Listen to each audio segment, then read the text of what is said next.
Od slike do besede.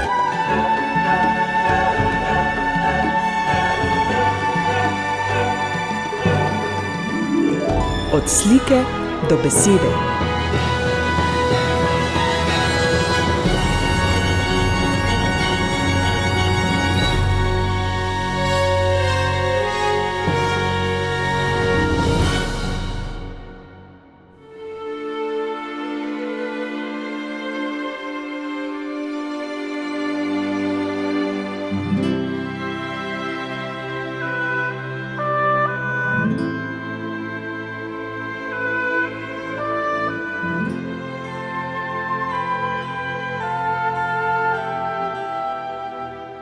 Dober večer, spoštovani poslušalci, drage poslušalke v oddaji Od slike do besede. Tokrat se bomo približali Rebulovim dramskim besedilom. Nekaj o njih nam je povedal Matej Venier, ki je prevajalec. Po njegovih besedah pa bomo slišali misli pisatelja samega, se pravi akademika Alojza Rebule, ki jih je napisal in so v knjigi Kredo, ki je izšla pri založbi Družina. Ta besedila bo prebrala Nataša Ličen. Prav lepo vabljeni k poslušanju oddaje, najprej pa ima besedo Matej Venier. Pozdravljeni. Danes bom govoril o treh Rebulovih dramah, tistih gledaliških,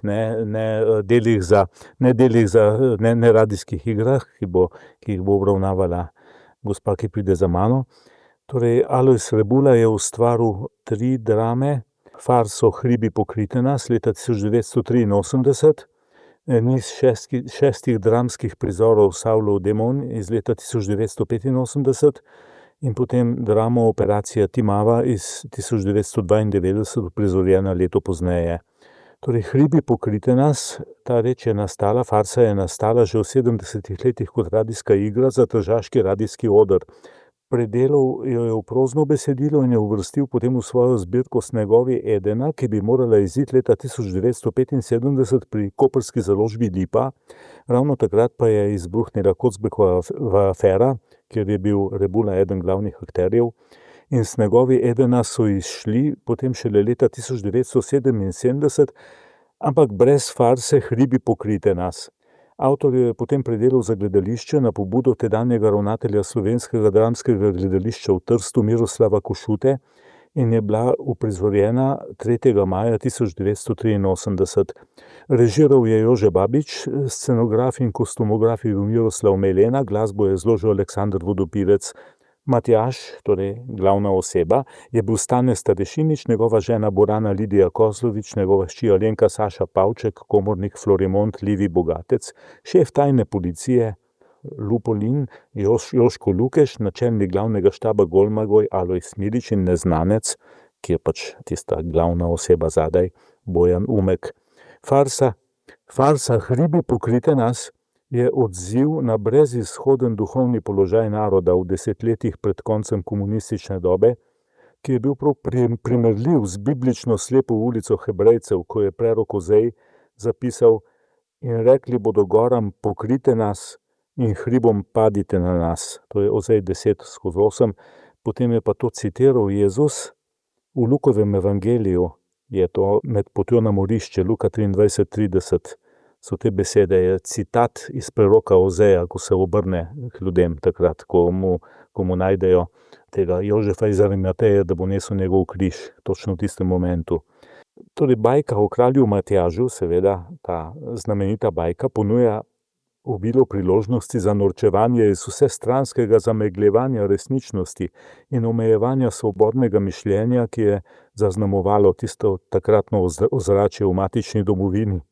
Pisatelja pa je tudi kot vrhunskega mojstra jezika žalilo s prevračanjem materinščine v neko samoupravno latovščino in v farsi si je privoščil vrsto duhovitih neologizmov. V njej je pa tudi na ironičen način posvojil avantgardno estetiko tedanjih novih literarnih usmeritev, s katerimi se on nikdar ni sprijaznil in nikoli strinjal tudi ne. Gre pa tudi v farsi za načelno prespraševanje mita o kralju Matjažu, ker legenda o kralju Matjažu govori o možu, ki je vladal slovenskim deželam še v starih časih, času karantanje in Matjaž je bil dober kralj in noč in dan so k njemu lahko hodili siromaki in zatirani in vsem je nudil pomoč in zaščito. Dal je kovati zlatnike in med njegovim vladanjem so na Koroškem vladali zlati časi. In ker so mu bili drugi vladarji nevoščljivi, zaradi njegove mogočnosti so združili svoje vojske proti njemu in samo s 100 preživelimi junaki se je moral skriti v votlino pod peco, ki se mu je sama odprla in ga je skrila pred sovražniki. In v tej votlini se je Matjaž sedel za mizo, ostali so se posedli okrog njega in zaspali. In vsi so spali. In legenda pravi, da se bo, ko mu brada zraste 9krat okrog mize, prebudil in takrat bo pred njegovo jamo sredi zime zrastla lipa. In od polnoči do 1 zjutraj bo cvetela, potem se bo pa posušila. Takrat bo Matjaž s svojimi vojaki prišel ven, premagal in zatrl vse svoje sovražnike, pregnal krivico sveta in spet zavladal Slovencem. In tako bodo na Koroškem zlati časi. Vendar seveda te elemente je Rebula porabil v svoji farsi, ampak kot lahko preberemo iz pogovora z njim v gledališkem listu za praizvedbo, ki je bila 3. 5. 83, in jaz mislim, čeprav ni podpisan, ga je spraševal sam Miroslav Košuta, pravi Rebula, da v tem delu ni nič zgodovinskega. Prepustil sem se čisti fantastiki in on pravi tudi, da je mit o kralju Matjažu eden od prividov, ki jih je ustvarila slovenska narodna sentimentalnost, v tem primeru pa tudi nedržavniškost. Na vprašanje potem, ali ni farsa že nekoliko zguljena polemika zoper politično diktaturo, je Rebula odgovoril: politična diktatura se mi ne zdi nikoli zguljena. Le da tukaj ne gre za politično raven, ampak za bivansko. Navsezadnje lahko storiš samomor tudi tako, da se vržeš s kipa svobode pred New Yorkom. Torej, Rebulov kralj Matjaž je ljudski junak iz pravljice, ki se obrne v napačno smer. Je pravzaprav negativni junak, je ta junak negativne utopije, distopični junak.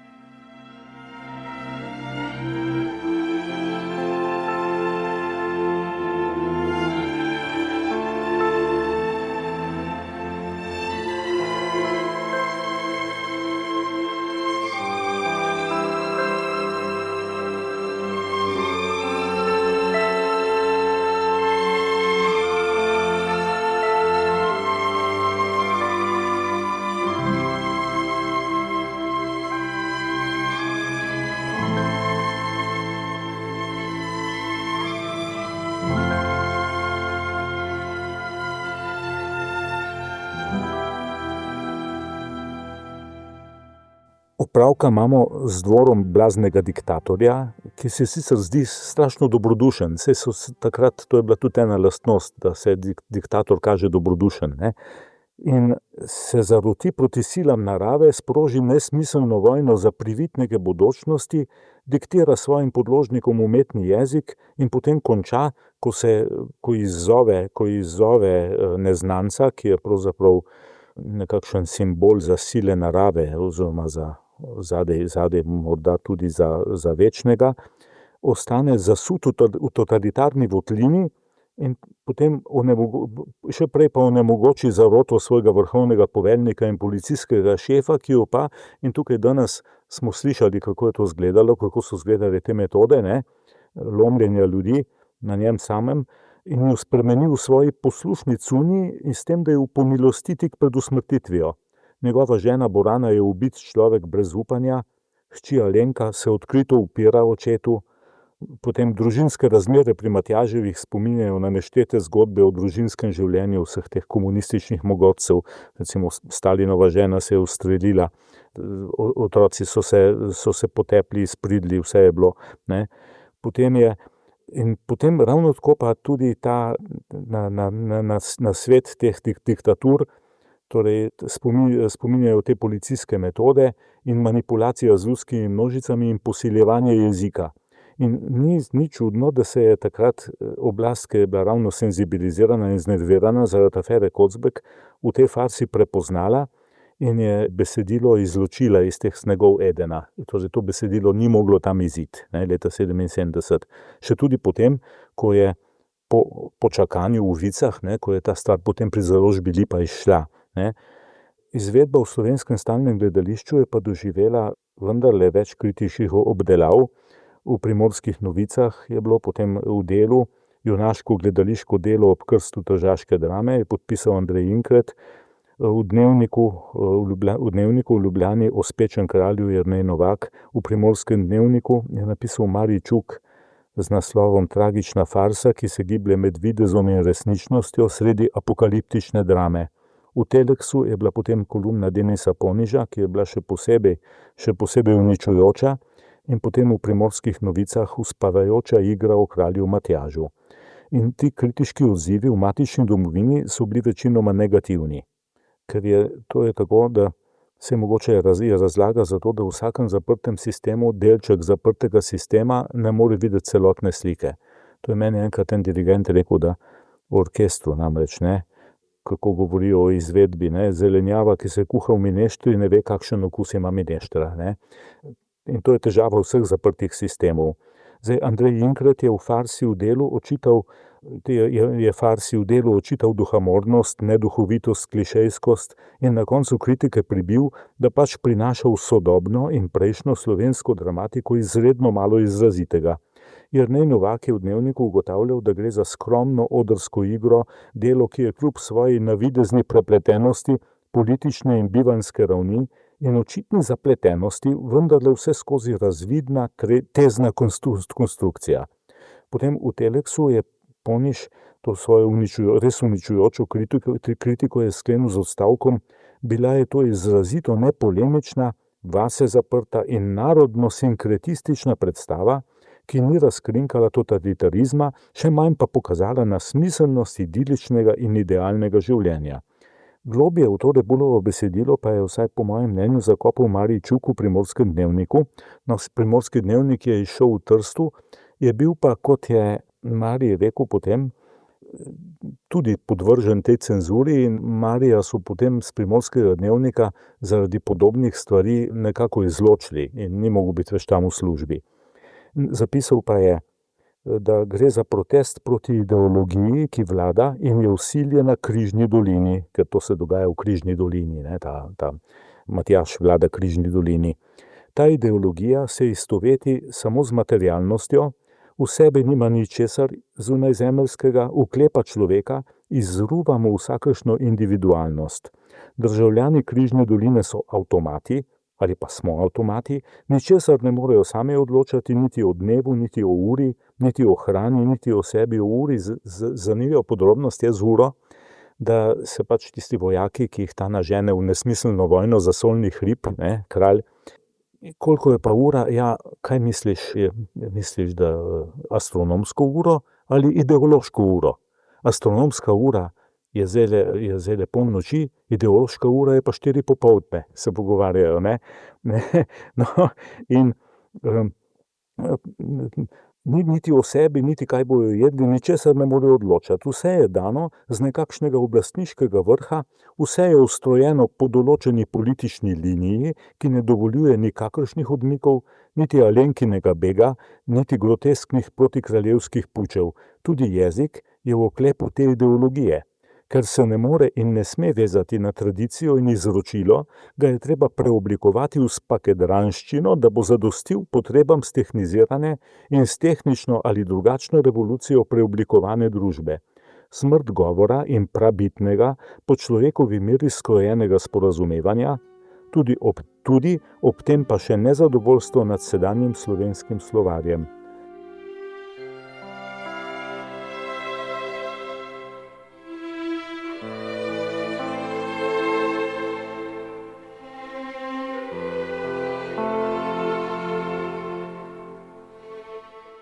Matej Venier je še povedal.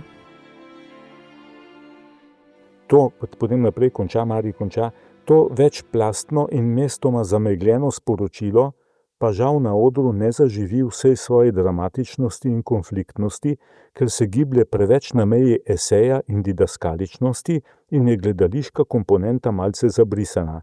Vendar je tudi res, da imenitna poezija, ki diha iz teksta, dovoljuje gledališčnikom različne interpretacije, kakor dokazuje tudi tržaško uprizoritev. No, tako se pač konča ta kritika. Pejmo naprej na Saulov demon, na 6 iger z religiozno tematiko iz leta 1985. To je niz 6 kratkih dramskih del, ki so bila v 60. in 70. letih prejšnjega stoletja izvajana kot radijska igra in jih je avtor priredil za gledališki oder.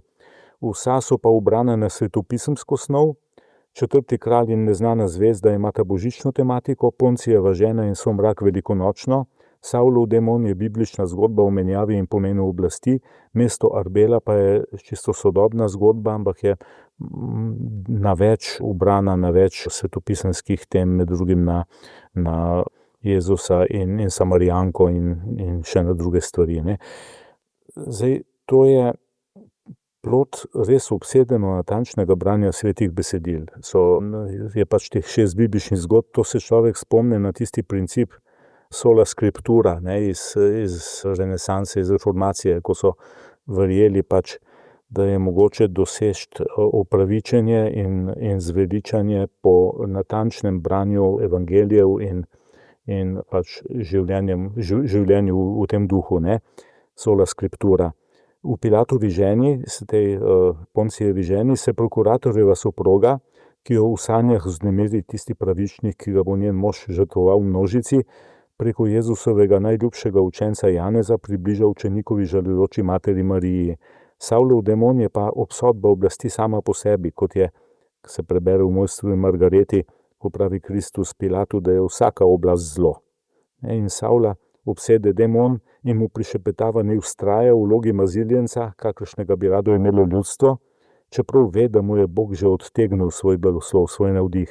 Zato potem sovraži Davida, ki je premagal Goljata, čeprav je ta edini, ki mu svojo harfo daje tolažbo. Oženi Davida s svojo hčerjo in hkrati mu streže po življenju. In tukaj se potem kaže en celoten spektr dialogov med temi dramskimi osebami. Savel in Samuel, Savel in David, David in Goljat, David in Mihola, David in Jonatan. Nazadnje pa Savel potem po porazu s Filistejci stori samomor, kot je tudi v Svetem pismu. Somrak je igra o vojakih, ki jih je Pilat potem, ko so opravili križanje, zadolžil še za straženje Kristusovega groba. In ta stotnik Kornelij, ki mora poveljevati obema operacijama, je seveda potrt od nizkotnosti tega dogajanja. Njegova žena pa je pa polna upanja, ker se je zazrla v učenikove oči, tisti na veliki četrtek. In potem skupaj počakata na jutro 3. dne in na vstajensko svetlobo. Mesto Arbela je pa čisto sodobno mesto, nekje v mrzlem delu Evrope, ki je pa v kremplju koruptnih veljakov, kako podobno, in z njimi zlizane povsod prisotne policije in tja pride tujec. In vsi, ki pridejo z njim v stik, doživijo duhovno razsvetljenje, ampak strukture tega ne prenesejo in ga izženejo in mesto se potem pogrezne v staro životarjenje. Torej vse te igre so pravzaprav ubrane na eno osebno transformacijo, na en osebni razvoj, pač v smislu na en duhovni premik v človeku. V 4. kralju je ta Herodov pisar, Grk Dinarh, ki se mu zagnusijo te morilske mahinacije kralja Heroda in potem nazadnje posvari modre z vzhoda, ki sledijo zvezdi in se jim potem pridruži. In neznana zvezda, ki je mogoče pa še najlepša od vseh, se pa zvezdogledi v perzijskih suzah zaznajo novo še neznano zvezdo, ampak ugledajo pa lahko samo tisti, ki mu ni toliko do zvezdarjenja kot do zvezd. Ne, in potem vsak od teh zvezdogledov pusti vse za sabo. Ta načelnik dvornih pisarjev, ta Asuer, svojo službo, potem Mihol, ki je razlagalec kraljevih sanj, tudi pusti svoj položaj na dvoru, Gašper je varuh kraljevega pečata, potem nekdanji čuvar kraljevega Gaja, Mihol pusti ženo Ediso, eden službo, eden vse svoje življenje tam v suzah, ko je že star. In eden, ta Asuer, pa ne zmore slediti zvezdi, čeprav jo vidi v polnem sijaju. Mislim, ji pa ne more slediti, njegov služabnik pa potem gre z modrimi. Mislim, ta se sicer meni zdi najlepša. Torej, to so igrali, niso tega, razen da je bilo pač posneto kot radijska igra, so bile posnete. Drugače pa so to, mislim, da uprizorili leta 1972 v Buenos Airesu, enkrat potem na teološki fakulteti in danes mi je pater Edi rekel, da je tudi on nekje dal to uprizoriti. popovedal še potem. To je pa škoda, ker to bi verjetno zaslužilo ob marsikateri priložnosti, da pride do uprizoritve, ker tudi niso tako zelo težavne odrsko.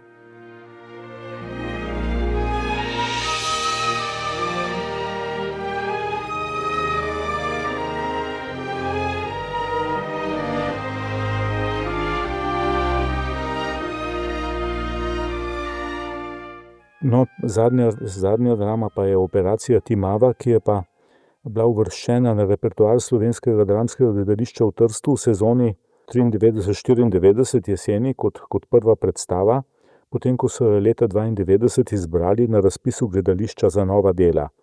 Premiera je bila 8. oktobra 93. Režiser in scenograf je bil Marjo Uršič, glasbo je izbral Aleksander Rojc, ki je tudi korepetiral.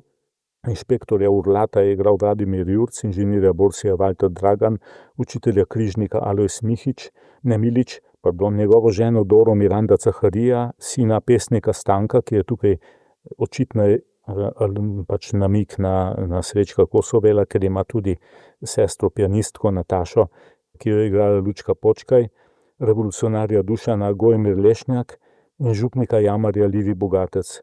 Torej, Operacija Timava je tragedija, klasična tragedija, tudi zgrajena po vseh pravilih tega ekspozicije, zapleta, klimaksa, razpleta, tudi z določenimi elementi, teh zaviralnimi sprostitvenimi momenti vmes. In je pa klasična tragedija, ker nazadnje vsi glavni junaki, razen te usodne ženske, te Nataše, umrejo. In zasedba vlog pa pokriva vse bistvene dejavnike tragedije primorskih ljudi pred drugo svetovno vojno.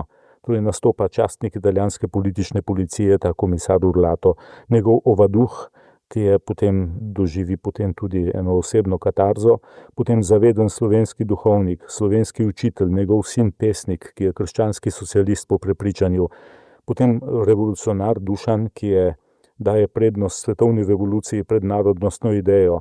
Potem so tigrovci, pripadniki tega spontanega upora proti potujčevanju. Osebe delujejo pa kot popolni zastopniki svoje ideje, brez priziva, kar mogoče škodi njihovi življenjskosti in tudi odrski učinkovitosti. Po avtorjevih besedah bi lahko bila šifra Operacija Timava oznaka za načrt Rima za popolno poitalijančenje judijske krajine. Drama se odvija, kot pravi Rebula, na Tržaškem med 20. in 30. leti 20. stoletja, v zenitu fašistične strahovlade, ki povzroči tudi zenit našega narodnega odpora. V njej sta, pravi Rebula, spet strnjena oba velika tržaška procesa, proces Bazovičanov iz leta 1930 in Tomažičev proces iz leta 1941.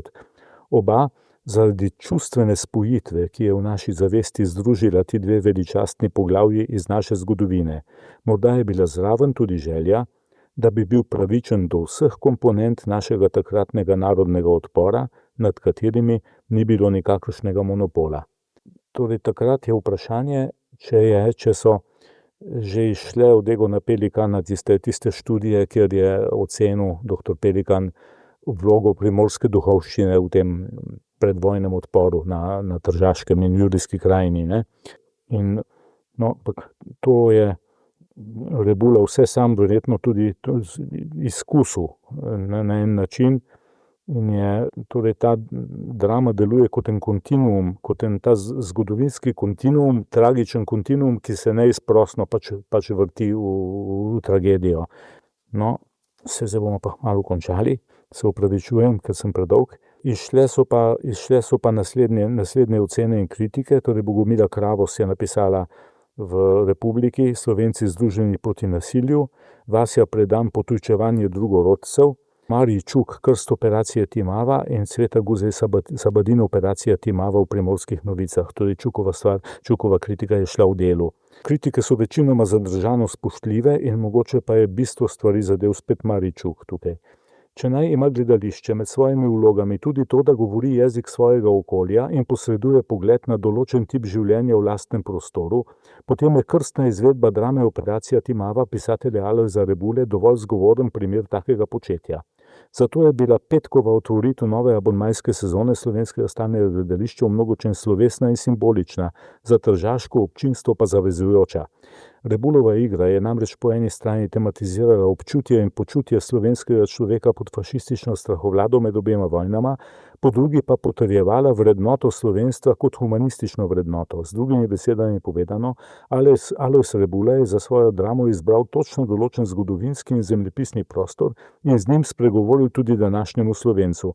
Ta govorica se udejanja preko liričnih in ekstatičnih utrinkov, pa tudi s konkretno govorico dejstvu, s čimer je poskušala operacija Timava sprožiti vzmeti večje samozavesti in narodnega čutenja Slovenca za mejo. Vera v idejno zmago človečnosti pa je pri Rebuli tolikšna, da deluje katarzično, saj je humanizem tista kategorija, ki ohranja človeku pristno podobo, je idealiteta zunaj vsakršnih sistemov, minljivosti življenja in časa in edina lahko zagotovi ohranitveno dostojanstvo. Tako se namreč dogaja uslužbencu pri tehničnem inšpektoratu v Trstu Amosu Borsiju, tajnemu agentu Italijanu, ki ga kraška narava očara, da hoče spoznati slovensko kulturo, se naučiti jezika in ne more razumeti fašističnega barbarizma, ki hoče drugorodcem vsiliti svoj kulturni model, jih uničiti samo zato, ker so drugačni. Idealizirana podoba krasa se spaja s poduhovljenim ljubezenskim čustvom, ki ga Borsi začuti do Nataše, učiteljeve hčerke, kar ga sili v to, da opusti ideologijo nasilja in se odloči za nadčasovno in nadnarodno človečnost. Skratka, idealist, ki mora seveda propasti, ki se mora ustreliti, da ohrani čisto vest. Operacija Timava je v čistem sozvočju z Rebulovo vizijo sveta, ki jo sicer preveva krščanski etos, a je predvsem humanistična in to na poseben način. Že članstvo v vrstah maloštevilnega naroda, ki je dan za dnem izpostavljen najrazličnejšim nevihtam in asimilacijskim tokovom, je za avtorja drame tista humanistična, globoka in intimna vrednost, ki človeka potrjuje in osmišlja obstoj. In še več, Rebulov humanizem presega konkretne danosti in se razraste v metafikcijo, sredi katere zažari človek v svojih neideoloških komponentah, kot nosilec izrazito povezujočega srčnega sporočila. V konkretnem primeru operacije Timava se ta vizija kaže tudi v ohranjanju narodne, ki je seveda tudi posameznikova identiteta. Naj se še dotaknemo jezika, torej dramska forma sama določa pogovorno izrazje Rebulovega jezika, pri čemer je močno vidna njegova jezikovna inventivnost, zlasti v farsi Hribi pokrite nas. Enako kot njegovi prozi, ga odlikujejo izostren občutek za bogatstvo jezika, svojevrstna poetičnost in nagnjenost k lirično zvenečim povedim, še posebej, kadar so obarvani z intimnimi čustvi. Rebulova poetika je zavezana apoliničnemu, ta odsotnost karnevalskega občutja življenja tudi na jezikovni ravni vzbuja v farsi Hribi pokrite nas svojevrstno nelagodje, ki se je dotaknilo tudi kritikov. Torej, ob stoletnici rojstva Alojza Rebule nobeno njegovo dramsko delo seveda ni našlo poti na odre slovenskih gledališč, kar pa tudi priča o stanju duha v našem gledališkem okolju.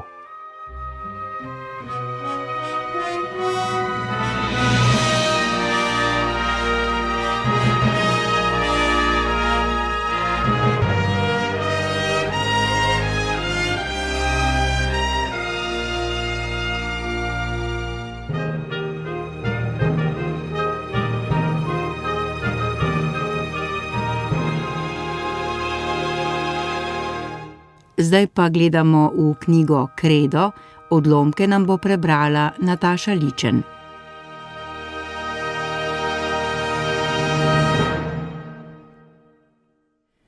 Religija, veja istega drevesa kot umetnost in znanost. To je misel Einsteina. Če se v letu, posvečenem Einsteinu, v tej rubriki spominjamo velikega fizika, seveda to ni zaradi njegove znanstvene genialnosti, o kateri je napisana že cela knjižnica. Ta sin izvoljenega naroda nas tukaj zanima predvsem kot človek, ki ni svetižiral znanosti, ampak se je znal vzdigniti nad njo do širših obzorij duha. Z drugo besedo, ki je onkraj fizičnega sveta zaznaval tudi neki drugi svet, svet vrednote. Ko bi bil namreč obtičal v materializmu, ne bi bil mogel zapisati znamenitih besed, citiram, Motijo se tisti, ki mislijo, da človek lahko shaja brez vere, umetnosti in filozofije. Religija, umetnost in znanost so veje enega drevesa. So edino, kar določa in osmišlja človeka in življenje. Konec citata. Ni daleč za nami čas, ko je po uradni državni doktrini religija veljala za nekaj manj vrednega, neznanstvenega in obsojenega na izginotje. Sledovi te intelektualne prostaškosti so še tudi na Slovenskem, posebno v tisti polintelektualni družbeni sredini, v kateri se je marksistični primitivizem spojil z liberalno plehkostjo. Pomislimo na tisto pritlehno svobodomiselnost, ki špika ljudi, ki hodijo v cerkev. Tu pa imamo največjega znanstvenika stoletja, ki umešča religijo med prafaktorje človekove duhovnosti, ob bok umetnosti in filozofiji. Z njo je seveda mislil tudi znanost. Prav zato religije tudi ni mogoče izkoreniniti iz človeka in so vse tozadevne ateistične prerokbe prazne. Einstein, ki je toliko dal na duhovnost, nad našo moderno civilizacijo ni mogel biti navdušen. Citiram: "Naša doba je zaznamovana s popolnostjo sredstev in veliko zmedo glede naših ciljev," se glasi neka druga njegova misel. Danes v času računalnika, ki ga sam še ni poznal, bi moral to svojo trditev samo podkrepiti. Kakšna vsemogočnost elektronike in kakšna brezizhodnost v dušah. Kakšen upad v onih dveh drugih duhovnih dejavnostih, sestrah religije, namreč v umetnosti in filozofiji. Dovolj, če pomislimo, do kam se je danes degradirala umetnost in v kakšno temo je pripeljala moderna ateistična filozofija. Ali se je ta jud ustavil ob največjem postavitelju življenjskega cilja človeku, svojem rojaku Kristusu? Morda se njegova relativnostna teorija ni mogla ujeti z absolutnostjo sporočila sinu človekovega. Morda je šel mimo njega. Ni pa šel mimo Boga, če je zapisal znani stavek, citiram: "Najbolj nerazumljivo pri svetu je, da je povsem razumljiv." Konec citata. Inteligibilnost sveta govori za razum z veliko začetnico, ki je svet ustvaril. Tu je mogel imeti v mislih samo fizikalni svet, ne človeškega v njegovi strašni nedoumljivosti. Vsekakor je za vsem dojel obstoj nadčloveškega razuma z veliko začetnico in tudi zapisal, citiram: "Služim Bogu, ki je večji od vseh olimpijskih bogov." Konec citata.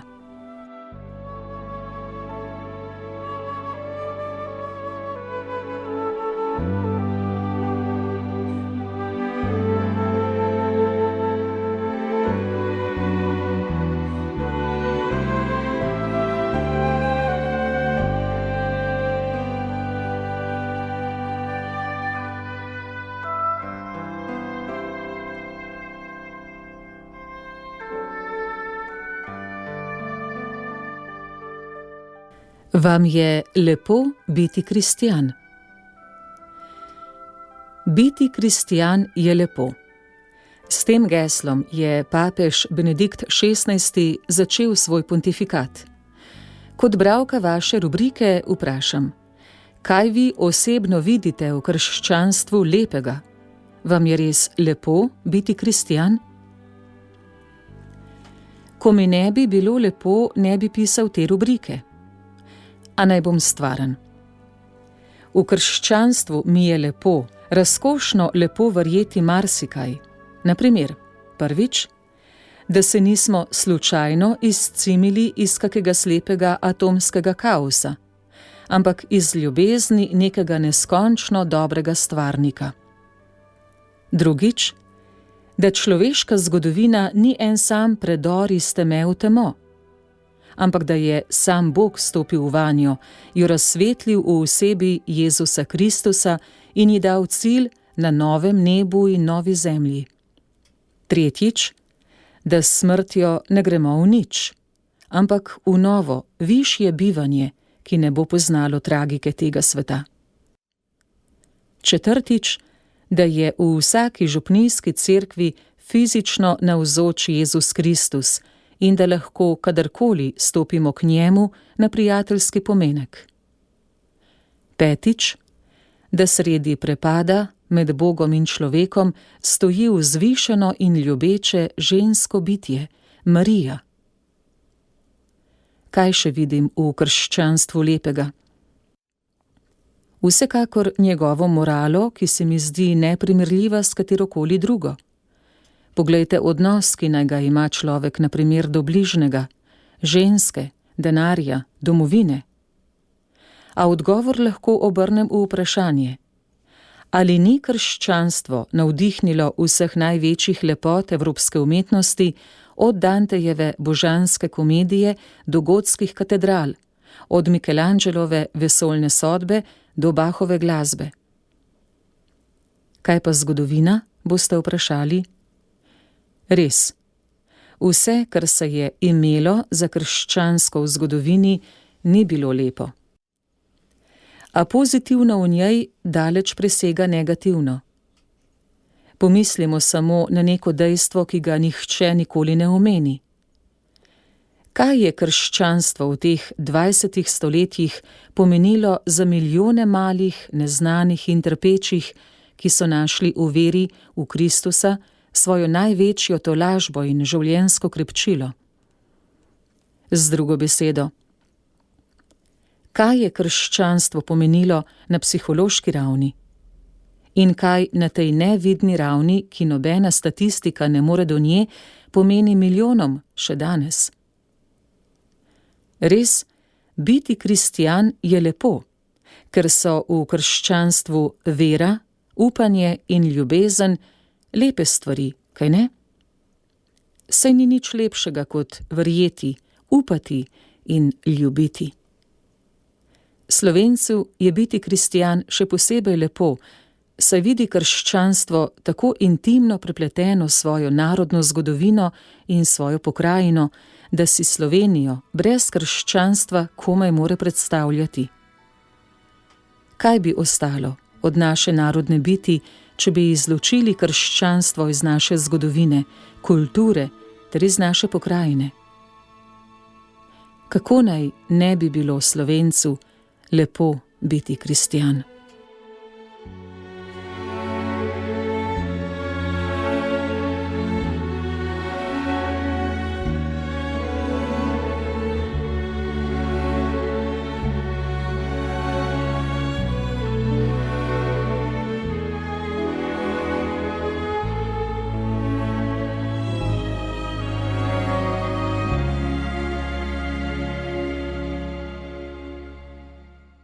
Ustvarjen ali razvit, kreacionizem ali evolucija.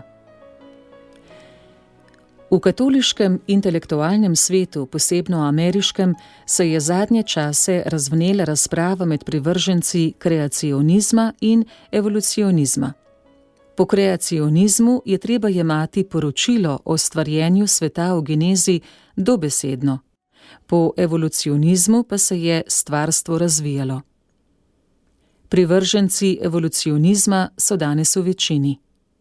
A tudi kreacionisti imajo na svoji strani nekaj znanstvenikov, naj omenimo Wernerja Gitta in Walter Smitha. Kakšno je stališče cerkve? Nekoč je bila za kreacionizem, saj ko ne bi bila jemala dobesedno besede iz Svetega pisma, sonce, ustavi se, Galilejeve afere sploh ne bi bilo. Potlej se je v krščanski zavesti jasneje razločilo razmerje med vero in znanostjo. Sveto pismo ni znanstvena razprava. Kristus, na primer, ni razkril človeštvu ene same znanstvene resnice. Zato je razumljivo, da je danes cerkev do omenjene razprave čedalje manj nevtralna in da ne izključuje evolucije v stvarstvu. Izhaja pač iz predpostavke, da Darwin ne zanika stvarjenja. Bistvo vprašanja je za cerkev v tem, ali je bil svet ustvarjen ali je nastal sam od sebe. In ko evolucionizem stvarjenja ne zanika, ga je pripravljena sprejeti.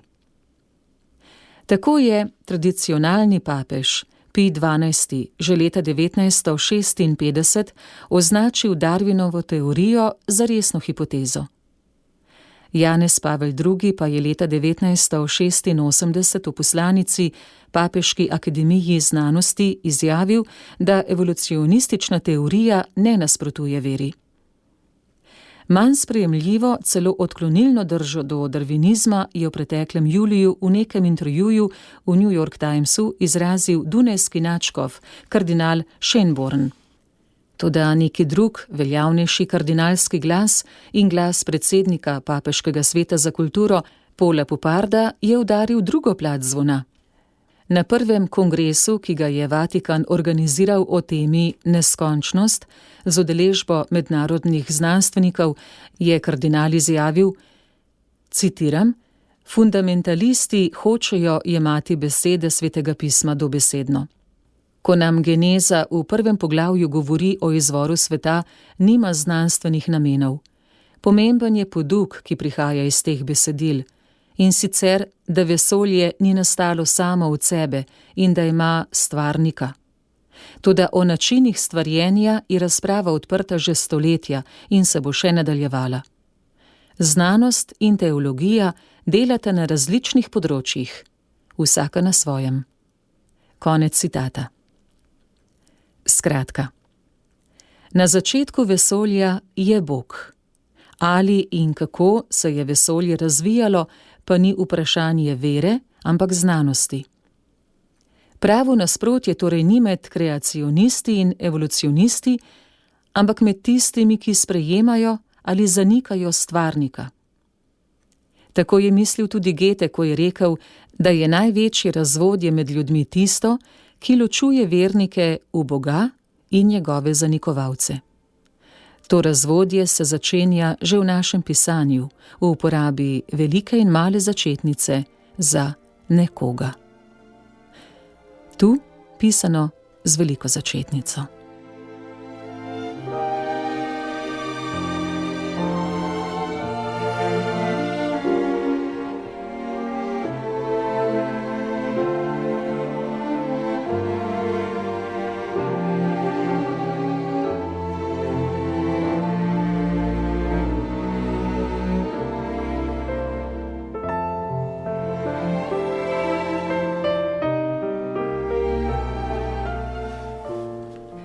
Ob čudoviti zarji v krščanskem koledarju. V nicejsko-carigrajski veroizpovedi nastopata v zvezi s Kristusom, poleg vrste preteklikov, bil je spočet, trpel, od mrtvih vstal, tudi dva prihodnika.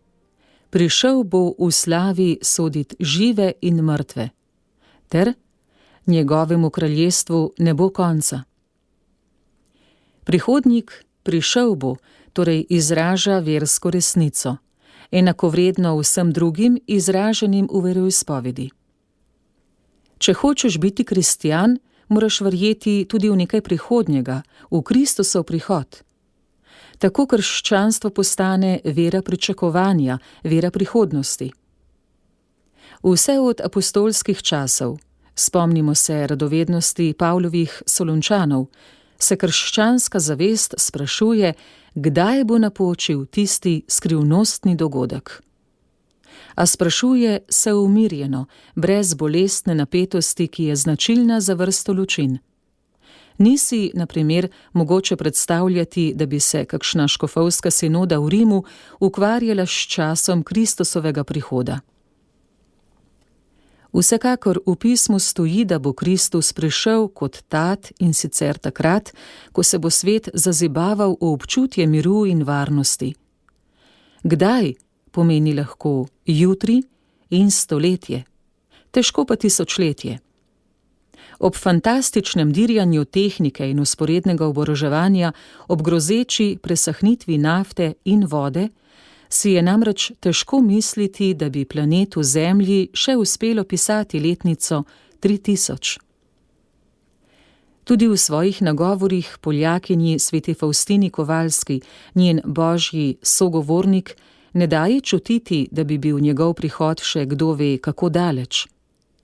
Manj skrivnosten kot kdaj je videti, kako. Tu je bil Kristus jasnejši. Prišel bo z vsemi svojimi angeli, v vsej svoji onstranski slavi, kot vladar in sodnik. Liturgični advent, ki smo ga začeli, meri bolj na spomin Kristusovega prihoda v času. Jaslice niso toliko napoved kot spomin.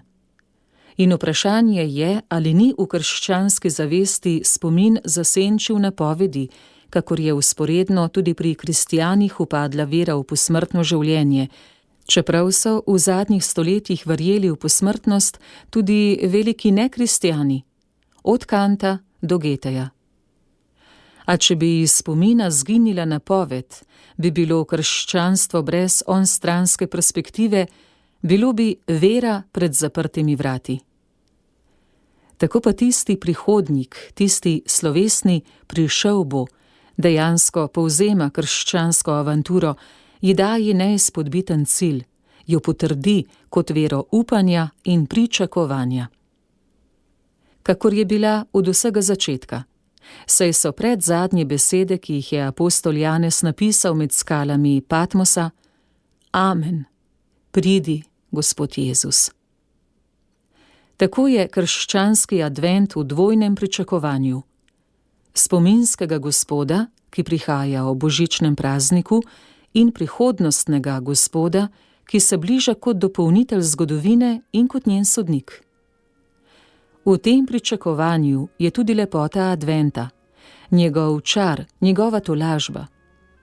Saj od spominskega Gospoda lahko kristjan pričakuje priliv božičnih milosti, od prihodnostnega Gospoda pa več kot novo Evropo, novo nebo in novo zemljo. Advent, čudovita zarja v krščanskem koledarju.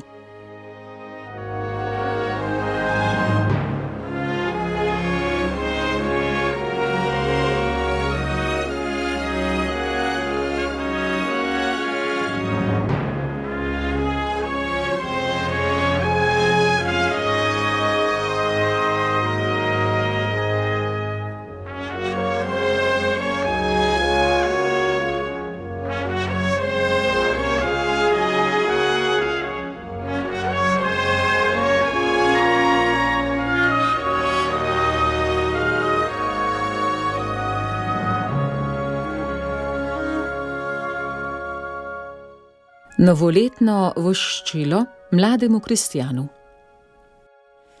Dragi mladi prijatelj, v stvareh je neka evidenca, neka razvidnost, ki jo mlajši človek teže zaznava od starejšega, njihovo minevanje. To, da vse človeško nezadržno mineva, režimi, tehnike, mode, filozofije, umetniški slogi, da smo na neki skrivnostni reki, ki neustavljivo nosi tudi naše življenje v staranje in smrt. Kako se človeško bitje opira temu minevanju? Pomisli na današnjo obsedenost s hitrostjo, na lepotno pomlajevanje, na tabuizacijo smrti, na zamenjavanje krste z žaro pri pogrebih, da se ne bi videl odprti grob, prst ob njem, vrvi. Trenutek, ustavi se, je zaklical pesnik Goethe sredi razsvetljenske evforije, ko je evropski človek hotel v prihodnost brez Boga, kakor danes hoče v združeno Evropo brez Kristusa. A tisti klic je obvisel brez odmeva, nič se ni ustavilo, kakor se danes nič ne ustavlja. Ne propadanje našega planeta, ne propadanje naših teles. Vendar pa se je nad človeškim nebom zapisala tudi neka drugačna, nadčloveško samozavestna beseda, najsamozavestnejša v zgodovini.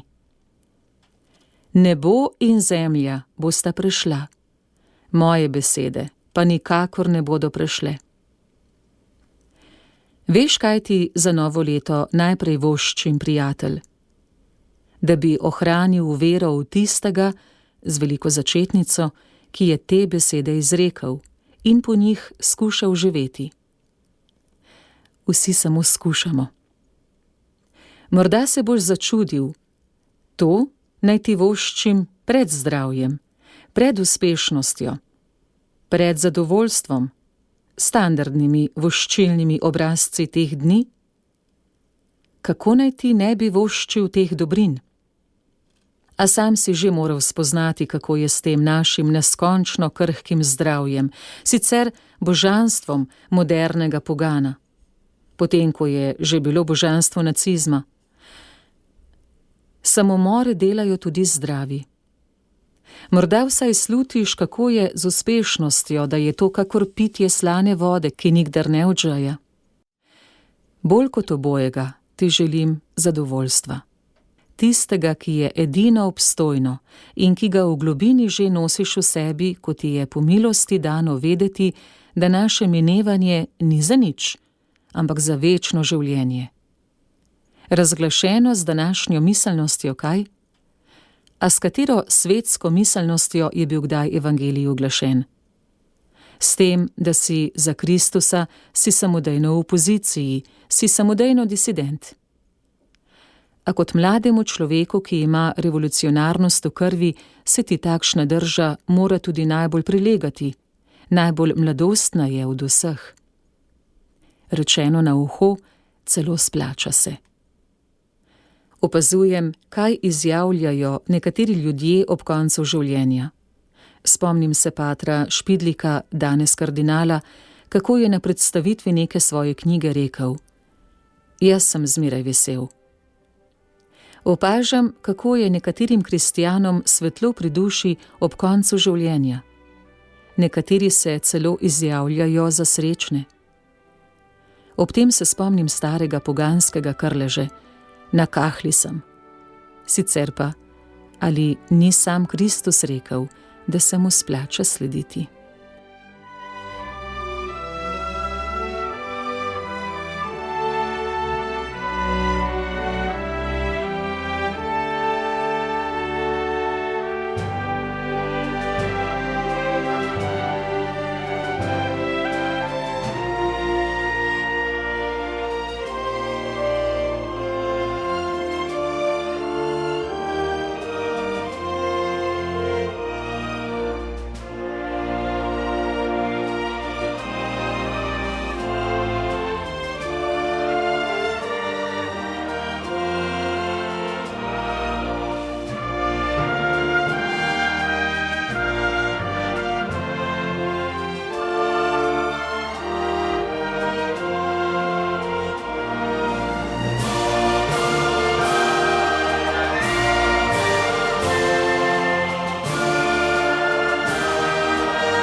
In tako smo prišli do konca oddaje, ki sem jo pripravila in uredila Mateja Subotičanec.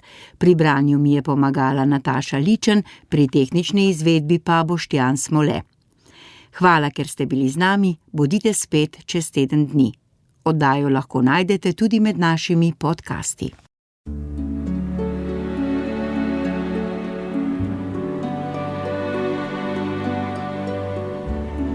Od slike do besede.